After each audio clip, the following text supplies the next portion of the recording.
Schneider Electric is proud to sponsor this podcast series.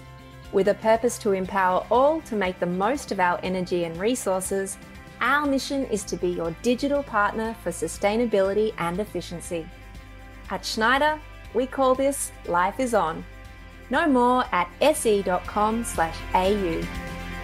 My name is Jo Taranto and I'm joined today by Sarah Roach, the Manager of Commercial and Governance at Diona, and Daniel Turcinovich, State Manager for Victoria, also from Diona. And today we're talking about delivering social and environmentally sustainable value. Sarah and Daniel, thank you for joining me. Thank you. Thank you. We hear a lot of talk about value. Daniel, what does it mean for the water industry when we talk about social and environmentally sustainable value? Yeah, I think what it is, it's about how we generate value outside of just our core market activity, which is as a civil contractor, we put things in the ground. It's about the lasting legacy we leave for the communities that are impacted by our work, either directly or indirectly. And it's just about how we can do a little bit more to understand that we've got a role to play beyond what the project scope may be. So why is social and environmentally sustainable value important, Sarah? Well, look, I think there's a number of reasons. I guess as a start, the industry is evolving and our clients are expecting it. So we're seeing increasingly as part of tenders, RFQs that we're receiving, our clients are wanting to know what we're going to be doing as a business beyond, as Daniel said, our core construction activities. How are we going to be helping the community? How are we going to be procuring sustainably? What are we going to be targeting in terms of diversity within our workforce and in our supply chain? So the starting point is our clients are asking for it. Beyond that, our people are asking for it as well. So, we have a growing surge within our workforce that want to know what we're doing as a business beyond, normal business activities. So how are they part of a business that contributes a broader value to the community, and what can they do themselves personally in that space? And has that been your experience too, Daniel, in Victoria? Yeah, absolutely. I mean, Diona's purpose is enabling communities to thrive. So it's really something that's embedded in our DNA and something that we strive for. We talk about in every meeting. We talk about our values, and it keeps coming back to our workforce driving it. It's coming from the bottom up. They want to know what we can do better, what we can do more to leave that sustainable legacy beyond just the day-to-day. So it's something that it's very much driven by our workforce, and it's driven from the bottom up. And it is something that we're quite proud of at Diona that differentiates us a little bit. Do you think you're alone in this, or do you see other initiatives particularly in this industry, that are driving these sorts of sustainability outcomes? I think very much to date it's been a little bit disjointed, and it's been very much client driven. So particularly depending on which region you may be operating in or which client you're working for will be how much of an emphasis is placed on this sort of stuff. What we'd like to do though with Diona is basically make a conscious decision to operate in this way, irrespective of what it is our clients are asking for or where we are. We think these values sort of transcend state borders or rules or regulations or anything like that. So it's something that it is something that is sort of part of our core, and it's driven again by the employees in everything that we do. And we feel that if we do it well, then people take a lot of pride in that aspect of delivering their day-to-day jobs, which is great. Yeah. You're listening to the Australian Water Association podcast series, and I'm speaking with Sarah Roach and Daniel Turcinovich from Diona. And what sort of initiatives are you seeing, Sarah? Yeah, so look, I mean, we're at a Ozwater conference at the moment, and even just throughout the conference, there's been a whole heap of different examples that different businesses and different utility owners are kind of talking about that are occurring in the industry. There was a presentation this morning. Urban Utilities have a program where they are working with schools to develop eco-marine ambassadors who look at ways for students to be more conscious about their impact on the environment, and then encourage kind of from a ground up movement where they encourage their family and friends to also then be more, environmentally aware and conscious. So, there's things like that. From an industry perspective, there's been a number of presentations over the conference about community initiatives, getting feedback of what the community is looking for, and then implementing that as part of the design of new waterways and things like that. So there's an awful lot occurring in the environmental space. And then in terms of, buying locally and supporting Indigenous communities, again, there's an awful lot occurring in that space across the industry. Are there challenges in this sort of work? Yeah, I think we can't lose sight of the fact that we're a construction company. A lot of what we do is in remote areas. It's on temporary construction sites. Things like trying to incorporate opportunities for physically disadvantaged people. It's hard. It's hard. We can't always accommodate the needs of everybody on a construction site just due to the nature of the work. So what we need to do is look beyond that and look for other opportunities we can provide in the business. It doesn't need to be an on-site role.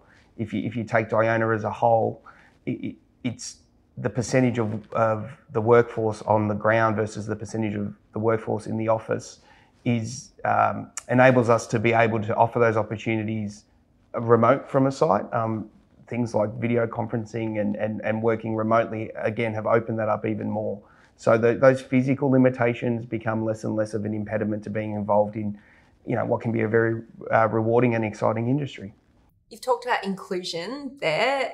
What are some other examples of what Diona's doing, Sarah? So one of the things we've done at Diona in the last few months is, off the back of a diversity and inclusion survey we then conducted a series of roundtables, each hosted by a facilitator within the business, where we gathered small groups together to look at. We already have a very culturally diverse workforce with something like 50 different cultures represented, but we were looking for more opportunities to celebrate those cultural differences and to build a more otherwise diverse workforce, particularly focusing on gender, which is continues to be a very hot topic within the construction industry. So those roundtables ended up with a series of initiatives that were again driven by the workforce, that were intended to be practical things that could be done. So, from your very basic to having like a shared morning tea or a shared luncheon where people bring a dish that's representative of a traditional meal that they would consume at home and share that with everyone. And it gives an opportunity just to talk about cultures and background, from things like that to discussing how we can provide flexible or other working arrangements that would allow or would encourage a more gender diverse workforce, particularly where you look at the current, the typical challenges that businesses have in retaining females up through their executive leadership. So we have the benefit within our business of not only having our construction company, Diona, but also of having our engineering company, Calibre, as part of our group. So, where are there opportunities for us to, provide, say, a period of employment across at our engineering company for otherwise project-based staff, if they want to have a more flexible working arrangement for a period of time, and then return back with the benefit of, having a more cross-skilled background. You're listening to the Australian Water Association podcast series, and I'm speaking with Sarah Roach and Daniel Turcinovich from Diona. And from an environmental perspective, Daniel, has adding additional value been tricky for a construction company like Diona? I wouldn't say it's been tricky. The challenges are always understanding the scope and understanding what it is that you are there to deliver, and then looking for ways to be able to deliver that with as least impact as possible on the environment. So we've recently completed a project in Ballarat in Victoria.